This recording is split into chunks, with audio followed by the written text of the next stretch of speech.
Bismillahirrahmanirrahim. Assalamualaikum warahmatullahi wabarakatuh. Innal hamdalillah nahmaduhu wa nasta'inuhu wa nastaghfiruh wa na'udzu billahi min shururi anfusina wa sayyiati a'malina. Man yahdihillahu fala mudilla lahu wa man yudlil fala hadiya lahu. Asyhadu an la ilaha illallah wahdahu la syarika lahu wa asyhadu anna Muhammadan 'abduhu wa rasuluh.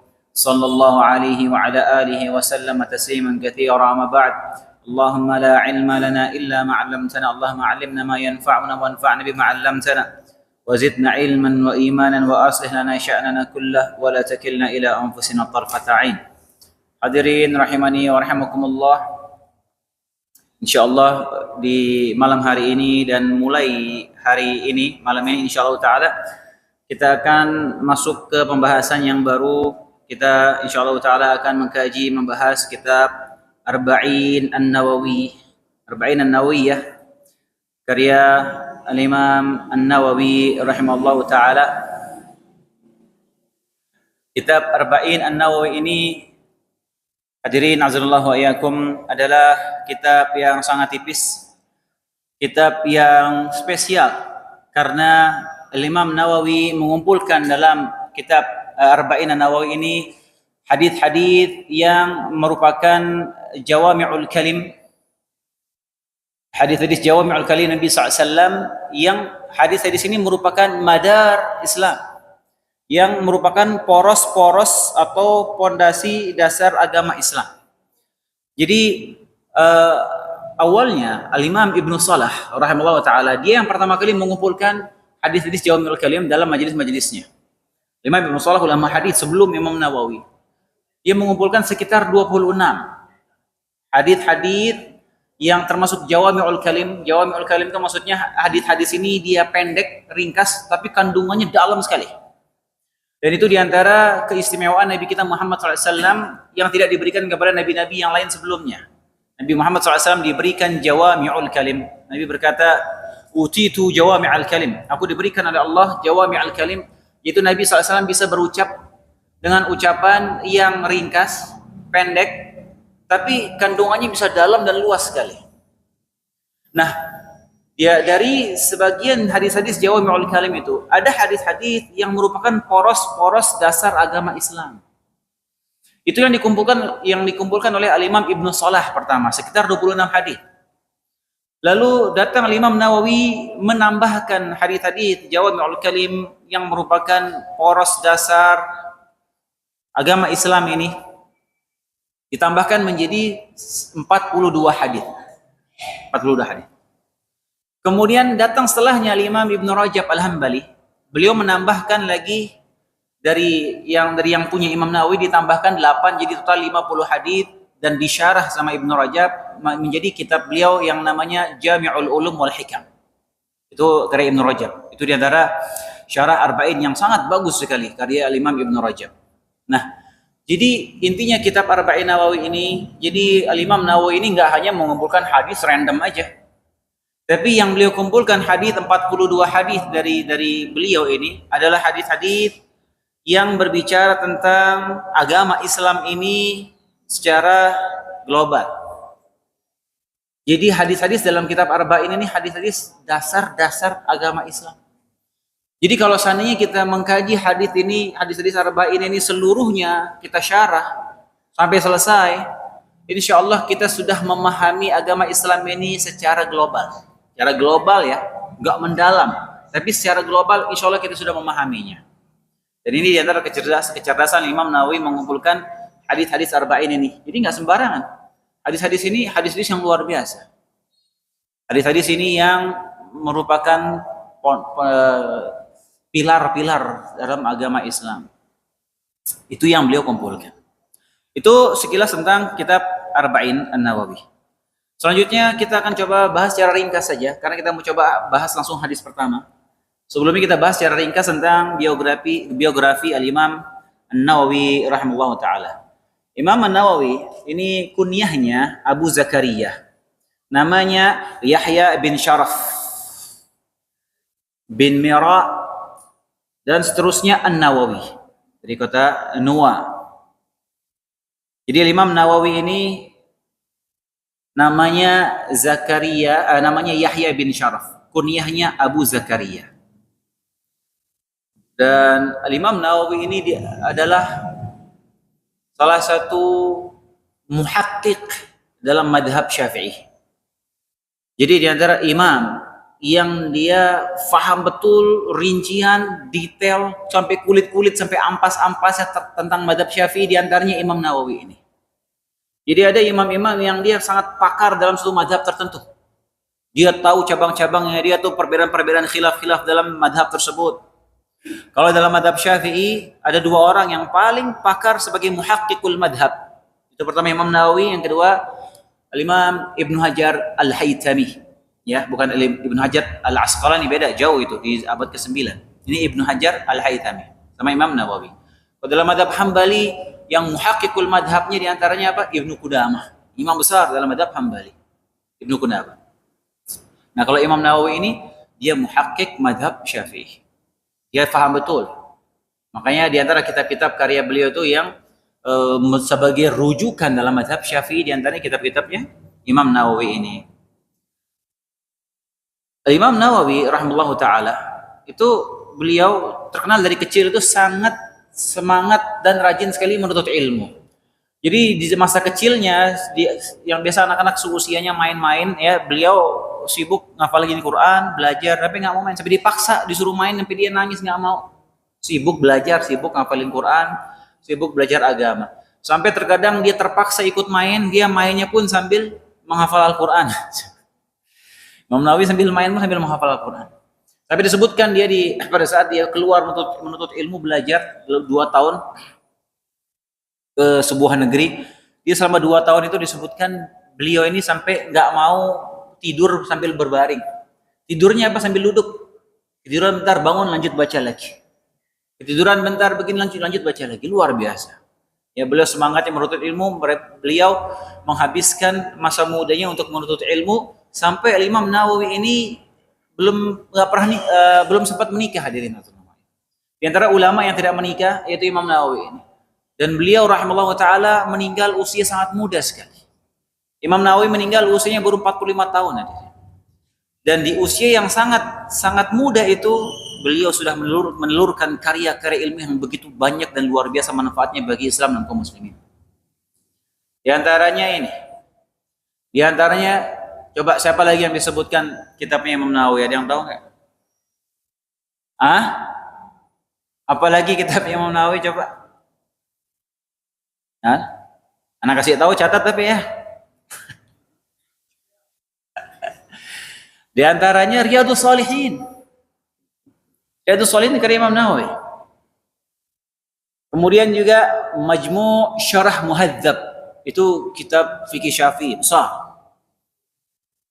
Kemudian juga di antara karya beliau yang fenomenal yaitu Syarah Sahih Muslim. Jadi kan kitab hadis yang paling top itu kan Sahih Bukhari sama Sahih Muslim. Kalau Sahih Bukhari yang mensyarahnya paling top itu 2 ulama. Ibnu Rajab Al-Hambali, dia punya syarah Sahih Bukhari juga. Namanya Fathul Bari sama. Yang kedua Ibnu Hajar Al-Asqalani sama Fathul Bari.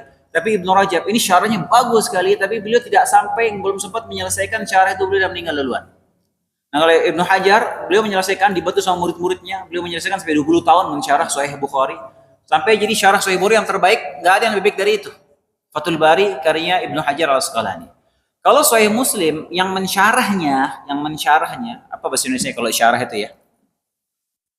Diperjelas gitu. Satu hadis ini di breakdown, dikaji, diperjelas, ditulis, itu disyarah istilahnya. Nah, nggak tahu bahasa Indonesianya apa. Sahih Muslim yang mensyarah yang terbaik ya syarahnya Imam Nawawi. Jadi Imam Nawawi wafat di tahun 676 Hijriyah atau sekitar tahun 1277 Masehi. Hijrahnya tahun 667. Jadi beliau ulama abad ke-7 ya. Jadi beliau luar biasa ya jasanya, karyanya, sampai belum sempat menikah, usia masih muda, karya tulisnya, karya ilmiahnya banyak banget ya. Jadi antaranya juga Tibyan fi Adabi Hamalatil Quran, juga kitab yang sangat bagus. Kemudian juga Raudhatut Talibin. Ini dipelajari di pesantren-pesantren biasanya, pesantren-pesantren klasik. Raudhatut Talibin punya Imam Nawawi. Kemudian Al-Adhkar dan karya-karya yang lainnya. Jadi di usia yang sangat muda itu menandakan umur beliau itu berkah. Jadi kita kalau bisa umur kita ini berkah, hadirin. Jadi panjangnya umur itu bukan jadi patokan. Jadi orang umur panjang itu bukan patokan kebaikan. Yang jadi patokan itu apa keberkahan dalam umurnya. Banyak orang yang umurnya panjang tapi mungkin amalannya tidak dibarengi dengan amalan-amalan yang baik. Makanya Sa'ad bin Mu'adz radhiyallahu taala anhu, sahabat Nabi. Beliau ini masuk Islam sampai wafat cuma sekitar 6 tahun saja. Beliau masuk Islam umur 31 tahun, wafat pas umur 37 tahun pas perang Ahzab. Jadi Islamnya cuma 6 tahun Sa'ad bin Mu'adz. Tapi ketika beliau meninggal bergetar arsy Allah Subhanahu wa taala karena meninggalnya Sa'ad bin Mu'adz. Padahal Islamnya cuma 6 tahun. Jadi umur panjang itu bukan patokan. Jadi gimana kita mengisi umur tersebut? Lihat bagaimana keberkahan usia Imam Nawawi di usia yang sangat muda, tapi beliau sudah menelurkan karya-karya yang luar biasa. Taib itu sekilas tentang penulisnya yaitu Al-Imam Nawawi rahimahullahu taala. Sekarang kita masuk ke pembahasan hadis yang pertama. Hadis tentang niat. Nah, bacakan hadisnya an Amirul Mu'minin Abi Hafsin Umar bin Al-Khattab radhiyallahu taala anhu qala sami'tu Rasulullah sallallahu alaihi wasallam yaqul, aku mendengar Rasulullah sallallahu alaihi wasallam bersabda, kata Umar, aku mendengar Rasulullah sallallahu alaihi wasallam bersabda, innamal a'malu binniyat, sesungguhnya amalan itu tergantung niatnya, wa innama likulli imri'in ma nawa, dan setiap orang akan mendapatkan apa yang dia niatkan. Faman kanat hijratuhu ila Allah wa rasulihi, barang siapa yang hijrahnya kepada Allah dan Rasulnya, fa hijratuhu ila Allah wa rasulihi, maka hijrahnya kepada Allah dan Rasulnya. Wa man kanat hijratuhu lid-dunya yusibuha, barang siapa yang hijrahnya untuk dunia yang dia incar, yang dia kejar. Aw imra'atin yankihuha, atau hijrahnya itu untuk perempuan yang dia ingin nikahi, fa hijratuhu ila ma hajara ilaihi, maka hijrahnya itu kepada apa yang dia tuju dari hijrahnya. Hadirin azanallahu wa iyyakum, hadis ini hadis luar biasa sekali. Di antara hadis paling penting dalam Islam hadis ini. Makanya langsung ditaruh nomor 1 sama Imam Nawawi. Dalam Riyadhus Shalihin Imam Nawawi lagi taruh hadis ini urutan pertama nomor 1. Hadis ini dalam Sahih Bukhari juga atau Sahih Muslim ditaruh di nomor 1 hadis ini. Hadis ini kata Imam Nawawi, hadis ini masuk ke 70 bab dalam bab-bab agama Islam. Kata Imam Ahmad, hadis ini termasuk sepertiga atau seperempat agama Islam ini. Hadis innamal a'malu binniyat. Kata Imam Bukhari, kalau seandainya aku menulis kitab berdasarkan bab, maka pasti aku akan letakkan hadis ini di setiap awal bab. Sampai kata para ulama, hadis ini merupakan salah satu poros terbesar agama Islam bersamaan dengan hadis man amila amalan laisa alaihi amruna fahuwa raddun. Barang siapa yang melakukan amalan tidak ada perintah dari kami maka akan tertolak. Dan sama hadis ini sama-sama pilar dalam agama Islam. 2 hadis ini tonggaknya. Ini hadis luar biasa hadirin.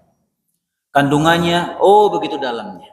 Antum mau berbicara soal apa, ibadah, muamalah, masuk semua hadis ini.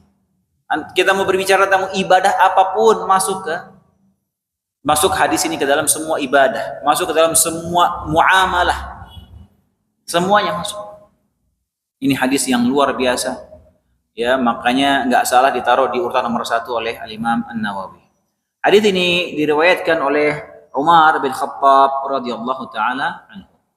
Umar bin Khattab Amirul Mu'minin, di antara kunyahnya Abu Hafs, kemudian juga lakopnya Al-Faruq. Beliau memegang tampuk kekuasaan setelah Abu Bakar As-Siddiq. Abu Bakar As-Siddiq menjadi khalifah selama 2,5 tahun.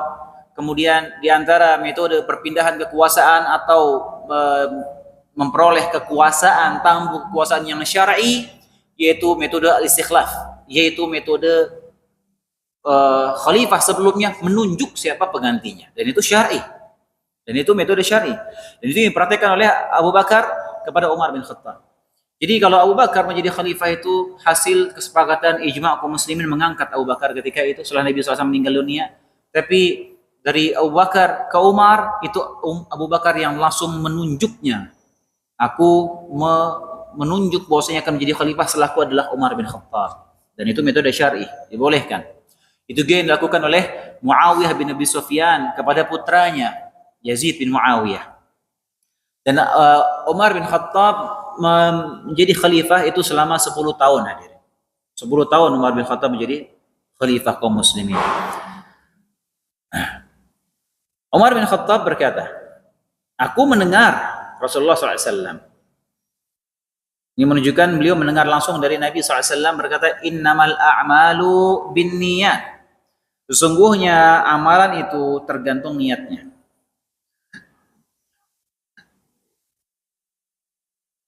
Sebelumnya hadirin azanallahu wa yakum, hadis ini innamal a'malu bin niyat ini diriwayatkan oleh Imam Bukhari dan juga diriwayatkan oleh Imam Muslim dalam sahihnya.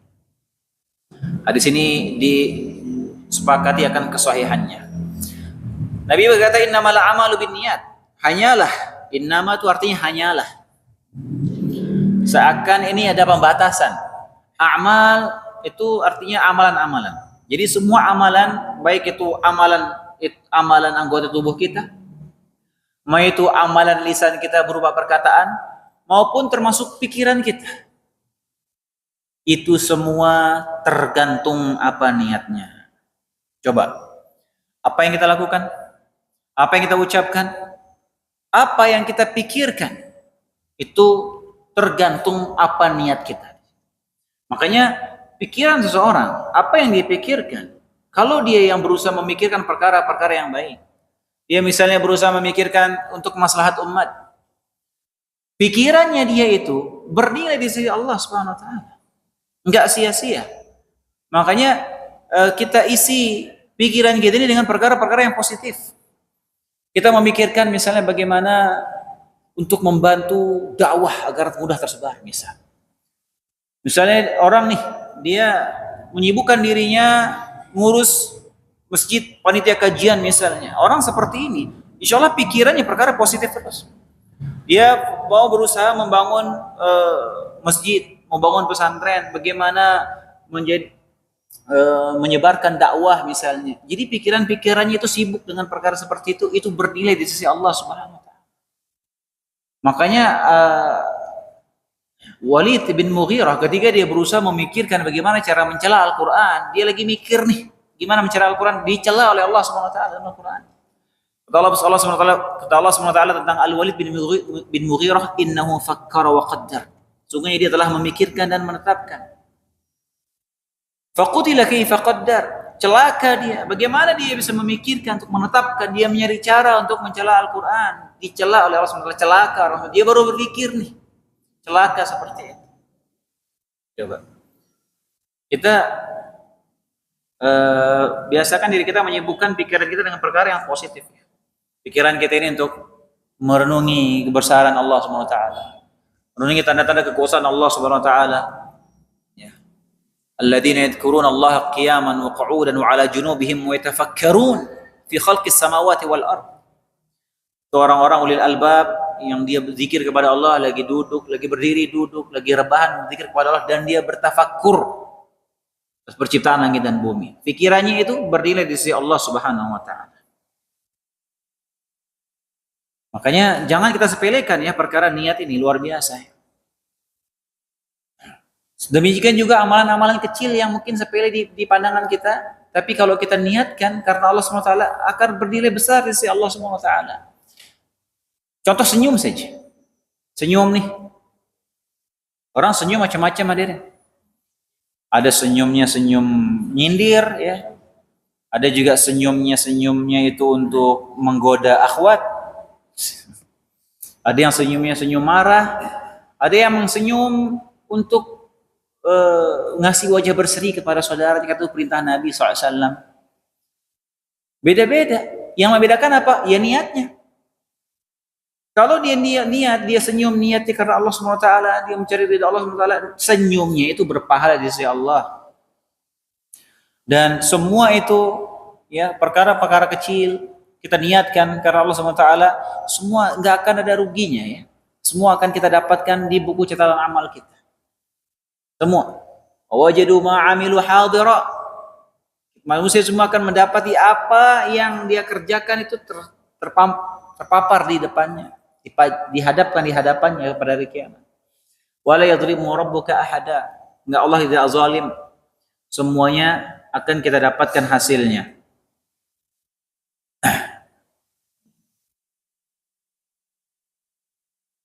Jadi hadirin azallahu wa iyyakum, kita ini ketika kita berniat sesuatu, niatnya baik, niat baik itu dicatat oleh Allah SWT kebaikan. Sudah bisa dapat pahala hanya dari niat kita. Bukankah Nabi SAW bersabda, "Faman hamma bihasanatin falam ya'malha katabahallahu lahu 'indahu hasanatan kamilah." Siapa yang dia berniat suatu kebaikan, lantas dia belum melakukan niat tersebut, maka Allah sudah catatkan satu kebaikan sempurna bagi dia, subhanallah. Dari mana dapat pahala itu? Hanya dari sekedar dia meniatkan kebaikan dalam hatinya. Dapat pahala, sempurna. Makanya yang belum pernah haji, niatkan, sungguh-sungguh. Niatkan dengan tulus. Ana pengen berangkat haji insyaallah ta'ala. Ana akan usahakan. Ana benar-benar pengen berangkat haji. Insya Allah semoga Allah mudahkan. Dia meninggal belum sempat haji, insya Allah sudah dapat pahala haji.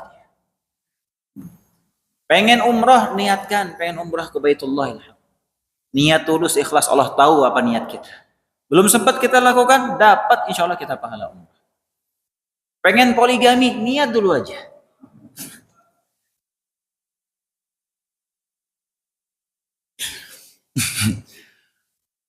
Dalam hati sudah niat dari dulu, Zat. Allah. Kemudian kata Nabi SAW, wa inna malikulli imri'in ma nawa. Dan setiap orang akan mendapatkan sesuai yang dia niatkan. Ya, subhanallah. Lihat, setiap orang dia akan dapatkan sesuai apa yang dia niatkan. Amalan kita ada banyak. Yang kita lakukan macam-macam. Apa niat kita di balik itu semua? Orang berjihad, banyak orang yang berjihad. Allah yang tahu apa tujuan niatnya berjihad.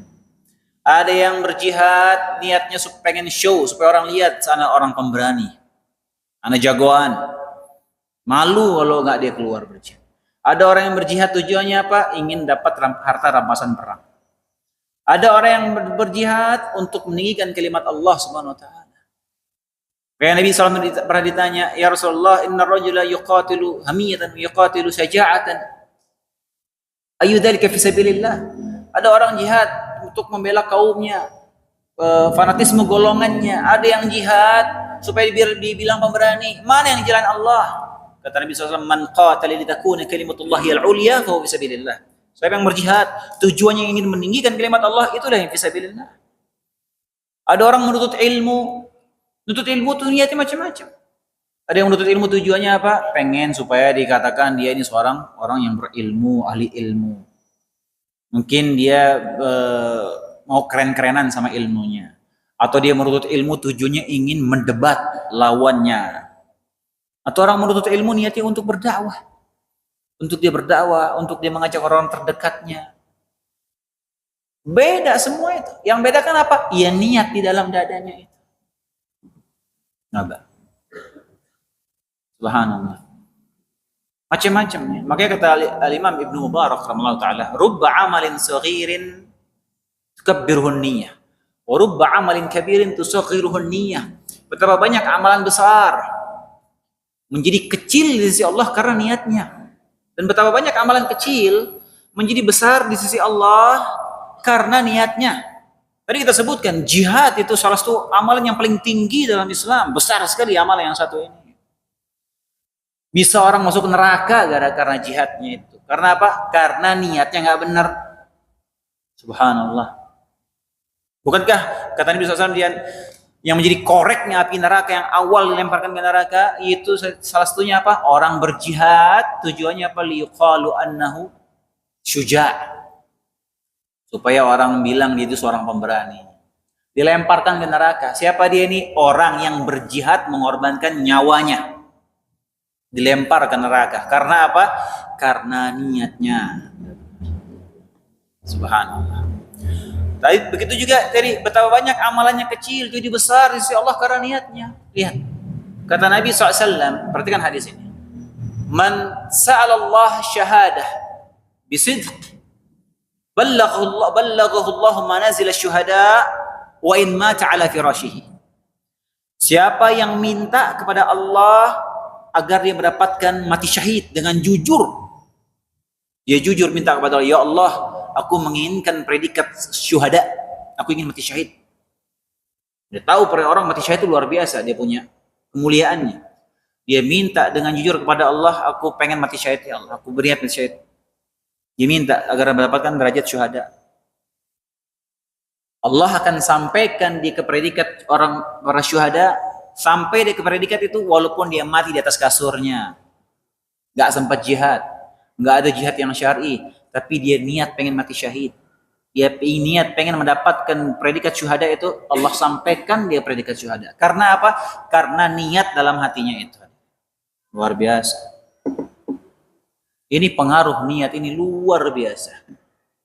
Siapa yang dari kita ini bisa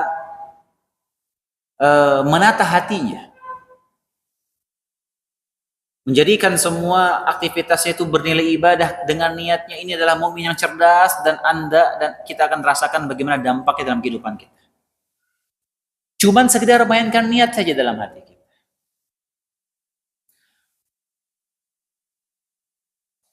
Kemudian Rasulullah SAW memberikan contoh. Tadi kan Nabi sudah berkasih mukadimah tuh. Innamal a'malu binniyat wa innamal likulli imri'in ma nawa. Sesungguhnya amalan itu tergantung niatnya, dan setiap orang akan mendapatkan sesuai apa yang dia niatkan. Kemudian Rasulullah berikan contoh.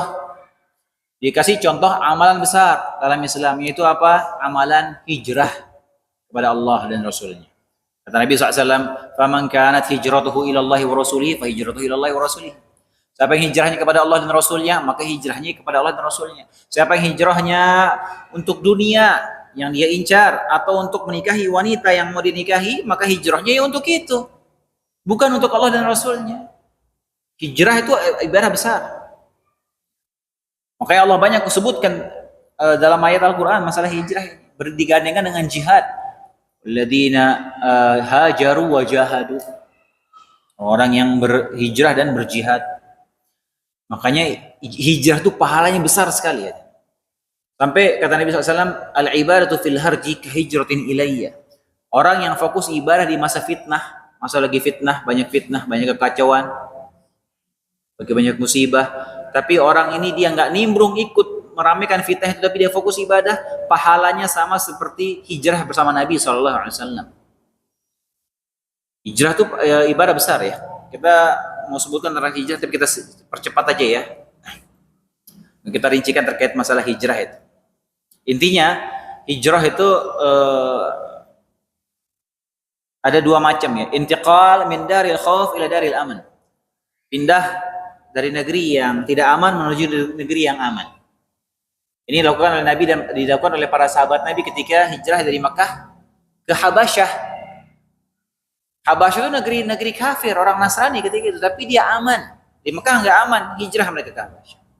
Kemudian makna kedua hijrah itu hijrah dari negeri muslim, negeri kafir ke negeri muslim. Ini yang Nabi lakukan dari hijrah dari Mekah ke Madinah. Kemudian juga di antara makna hijrah itu, ya, hijrah meninggalkan amalan-amalan buruk menuju amalan-amalan yang baik. Itu hijrah.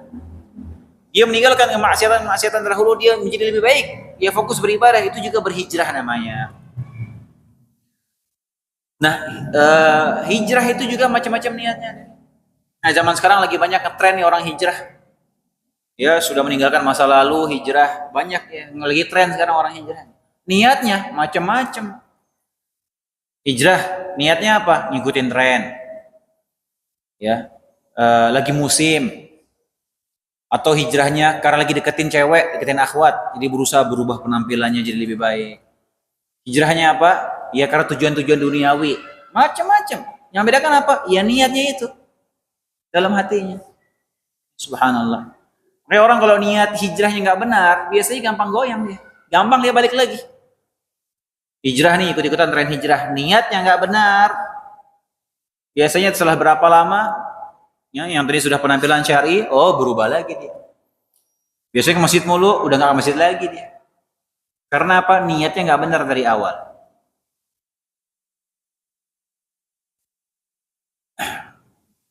Kemudian, singkat saja ya. Selanjutnya hadirin dan hadirat azallahu wa iyyakum. Fungsi niat. Sekarang kita coba bahas fungsi niat itu sendiri. Jadi niat ini banyak fungsinya. Di antara fungsi niat itu yang pertama, untuk membedakan satu amalan dengan amalan yang lainnya. Di antaranya pertama membedakan ibadah yang satu dengan ibadah yang lainnya. Contoh, membedakan antara ibadah wajib sama ibadah sunnah. Yang membedakan apa? Ya niatnya. Orang dia ketika dia puasa,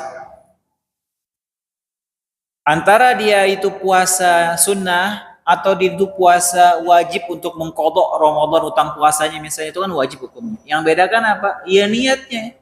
Yang terbesit sekilas dalam hatinya itu yang membedakan. Membedakan ibadah sunnah dengan ibadah yang wajib. Contohnya seperti misalnya orang sholat qobliyah subuh sama sholat subuh, sama-sama 2 rakaat. Yang membedakan apa? Yang membedakan niatnya itu. Ini penting sekali masalah niat ini ya. Orang kalau salah niat, udah salah amalannya. Orang misalnya dia buru-buru nih, misalnya dia masuk sholat lagi masuk, Allahu Akbar, lagi sholat zuhur. Tapi karena dia buru-buru, dia langsung Allahu Akbar, yang terbesit niatnya itu dia mungkin nggak lupa, setengah sadar niatnya sholat asar, nggak sah sholatnya, tidak sah. Harus dia niatkan niat sholat zuhur. Kemudian menjadi pembeda ya, untuk membedakan ibadah dan ibadah yang lainnya, untuk membedakan mana ibadah dengan kebiasaan rutinitas dia.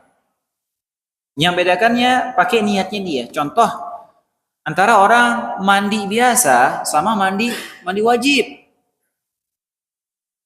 Orang habis junub nih misalnya, hadas besar dia. Habis itu dia mau pergi sholat. Mungkin dia sudah junubnya dari pagi nih. Bisa di aktivitas dia belum mandi, sarapan, mungkin dia olahraga atau apa, terus pas mau zuhur, Jumatan misalnya dia mau sholat Jumat, mandi dia, pergi dia Jumatan, sampai selesai Jumatan pas pulang, dia baru ingat tadi. Kalau tadi dia mandi itu, dia belum niat mandi wajib. Pertanyaannya, sah nggak sholat Jumatnya itu?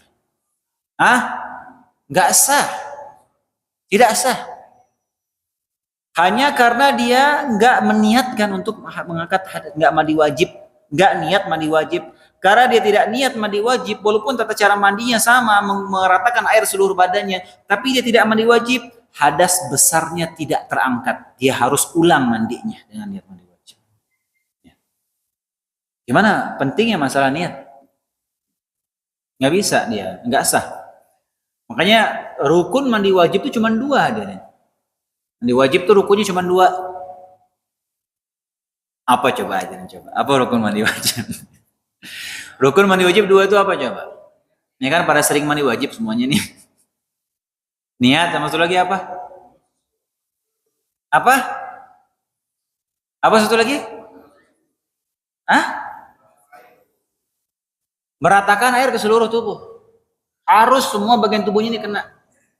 Kalau dia mandi wajib misalnya nggak basuhin kepala, nggak sah, tidak sah. Jadi cuma 2 itu rukunnya, harus minimal dia penuhi 2 syarat ini baru sah mandi wajibnya. Adapun misalnya sunnahnya dia cuci tangan dulu, wudu dulu, bisa dipijit-pijit dari kepalanya, itu hanya sunnah saja itu. Sunnah itu hukum. Intinya niatnya itu intinya. Sama dia meratakan air seluruh tubuh. Jadi untuk membedakan antara adat sama ibadat, rutinitas biasa sama ibadahnya, dia membedakan apa? Niat. Contoh, misalnya orang nih dia nggak makan, nggak minum dari subuh karena nggak ada makanan. Nggak ada makanan, nggak ada minuman. Akhirnya dia benar-benar nggak makan, nggak minum dari subuh sampai maghrib, nggak makan, nggak minum, karena nggak ada makanan. Berpahala nggak tuh dia? Hah? Nggak pahala. Coba dia niatkan puasa itu, dapat dia pahala puasa. Yang membedakan apa? Ya niat yang terbesit dalam hatinya itu. Ya, subhanallah.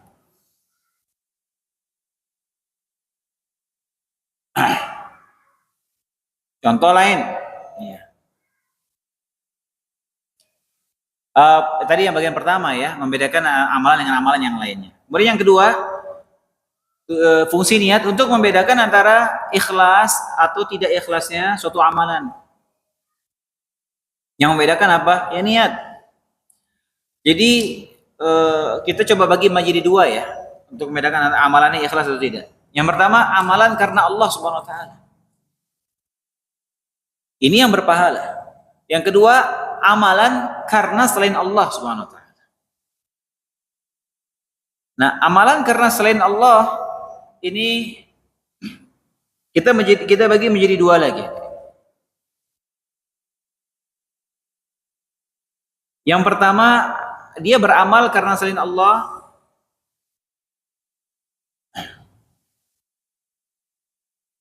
Dia beramal karena tujuan duniawi, tapi nggak riya. Tapi dia niatnya niat tujuan duniawi amal. Misalnya dia tadi ada orang pergi berjihad, tapi dia niat juga dalam jihadnya itu supaya dia dapat harta rampasan perang. Atau misalnya tadi orang yang dia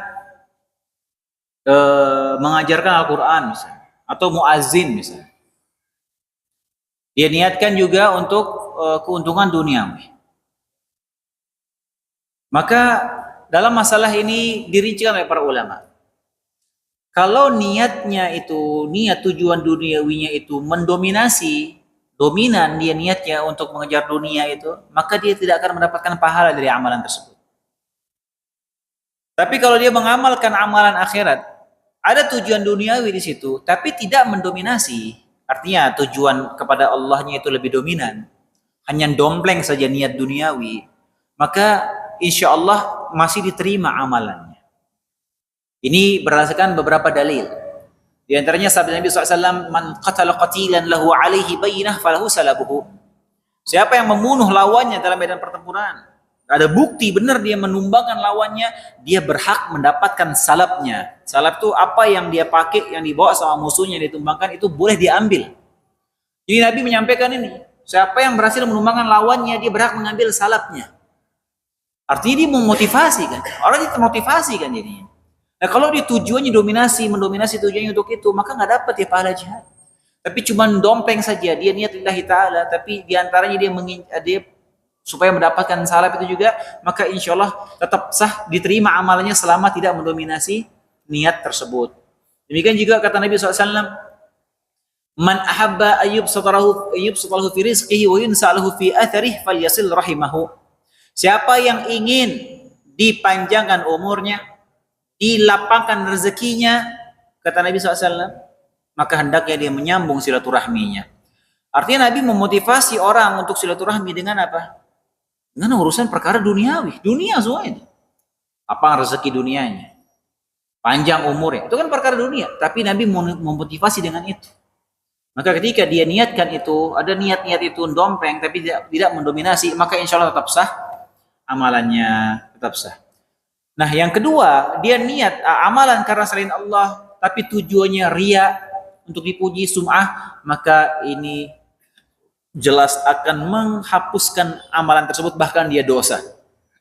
Walaupun tujuan untuk dipujinya itu hanya 1%.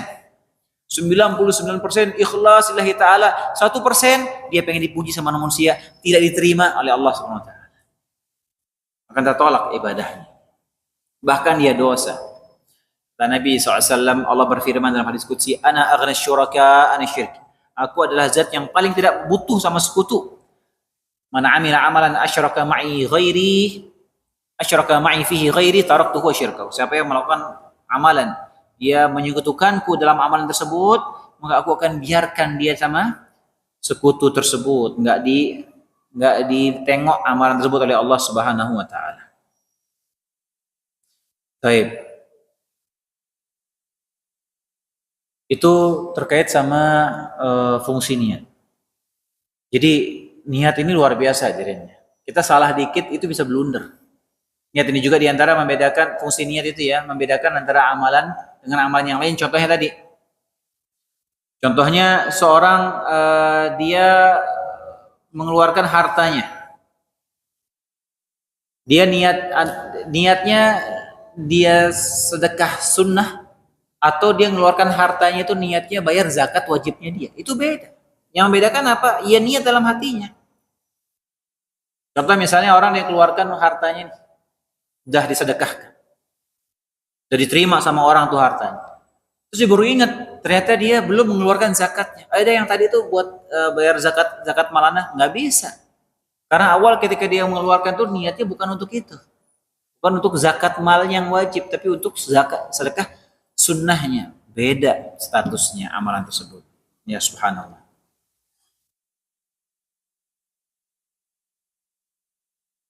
Baik, selanjutnya hadirin azanallahu wa iyyakum. Bagaimana status amalan yang tercampur sama riya?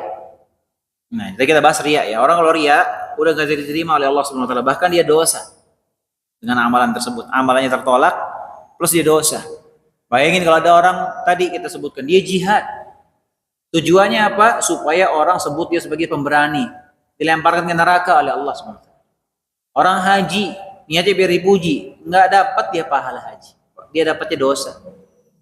Nah, sekarang bagaimana kalau ada amalan yang tercampur riya itu? Kita bagi menjadi 3 ya. Dia tercampur riya dari awal, tercampur riya. Dari awal emang dia ibadah tuh niatnya buat riya, maka ini langsung gugur amalnya, tidak diterima oleh Allah Subhanahu wa taala. Kalau misalnya amalan tersebut tercampur riya, kemudian tapi dia bertobat ada. Nah, ini masih panjang lagi pembahasannya ya.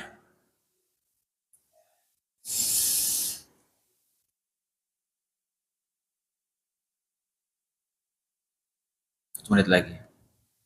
Ada orang dia sudah beramal dulunya dari riya nih. Kan tadi kita sebutkan kan, langsung kalau dari awal yang memang niatnya riya, udah ditolak amalannya. Misalnya ada orang dia sudah nyumbang duitnya 1 miliar, sedekah, tapi dia niat riya. Tapi beberapa tahun kemudian, mungkin dia sudah belajar, dia baru sadar ternyata yang dia lakukan itu dulu syirik kecil, syirik dosa besar, nggak boleh dari riya. Bisa dia bertobat, menyesali itu. Nah, gimana status nyumbangnya 1 miliar itu? Apakah diterima oleh Allah SWT? Ini ada khilaf di kalangan para ulama. Ya, menurut Ibnu Qayyim dan ulama yang lainnya tetap tertolak, udah nggak bisa diterima. Tapi menurut sebagian ulama, amalan tersebut masih diterima oleh Allah SWT kalau dia bertobat. Berdasarkan hadis dari Hakim bin Hizam. Hakim bin Hizam dulu sebelum Islam dia sangat dermawan sekali, banyak berbuat kebaikan. Kemudian masuk Islam. Kemudian ditanya sama Nabi SAW, ya Rasulullah, bagaimana status kebaikan-kebaikanku dulu sebelum aku masuk Islam? Kata Nabi SAW, aslamta ala ma aslafta min khair. Engkau masuk Islam, membawa semua kebaikan kamu dulu sebelum masuk Islam. Dan kalau orang yang non-muslim saja dia masuk Islam bisa bawa amalan kebaikan yang sebelum Islam, bagaimana cuma hanya sekedar orang yang riya saja. Makanya ya Allah Ta'ala alam, semoga itu pendapat yang lebih kuat ya. Insya Allah itu lebih kuat, jadi dia bisa diterima amalnya kalau dia sudah bertobat dari riya tersebut.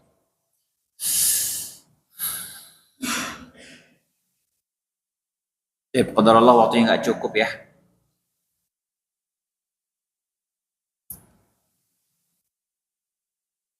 Insya Allah kita lanjutkan sedikit saja ini terkait dengan amalan dengan yang riya ini sebelum kita bahas hadis berikutnya di pertemuan pekan depan ya. Semoga bermanfaat. Kurang lebihnya saya mohon maaf. Kita tutup dengan baca doa kafaratul majlis. Subhanakallahumma bihamdika asyhadu an la ilaha illa anta astaghfiruka wa atubu ilaik. Assalamualaikum warahmatullahi wabarakatuh.